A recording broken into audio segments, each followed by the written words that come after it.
How unfair horse racing really is to women. There are no independent women's locker rooms at the racetrack. Female athletes are forced to share bathing facilities with a group of men. Even the women's changing room is just a temporary conversion from a convenience store. This environment made Michelle, who left home to pursue her horse racing dreams, deeply experience society's prejudice against women. Michelle originally thought she could earn recognition through her abilities, but people paid more attention to her figure and ignored her talent. She even had to endure verbal harassment from male competitors. Michelle's father had anticipated this situation and secretly arranged an agent for her. However, many people would hang up the phone immediately upon hearing it was a female jockey. After being rejected countless times, Michelle finally obtained qualification to compete. Although the racing conditions were harsh, she had no complaints. Through victory after victory, she proved herself to those who doubted her, ultimately earning the opportunity to participate in the group competition. However, the prerequisite was that she had to lose 6 pounds within 3 days. For this, she could only rely on exercise and dieting. She didn't take a single bite even at her sister's wedding. The day before the official race, in order to sweat more, she wrapped her body in plastic wrap,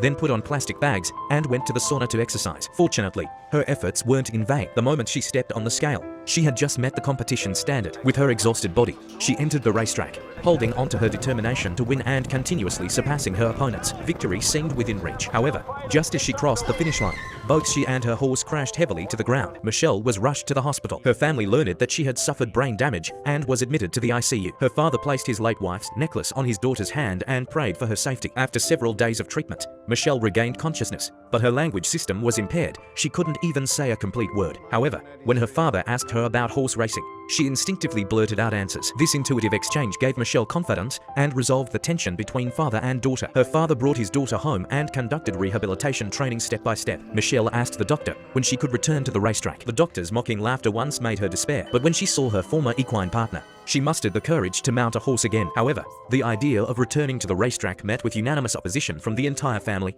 while her father supported her return to racing. A few days later, Michelle encountered an old horse named Prince in the stable, who had also suffered serious injuries. Michelle immediately recognized this as her destined horse. They worked together with perfect coordination, like natural partners. On horseback, Michelle regained her confidence and returned to the racetrack once again. Her competitive level greatly improved as she won race after race in succession, successfully advancing to the Melbourne Cup finals. Now she was only one step away from her dream.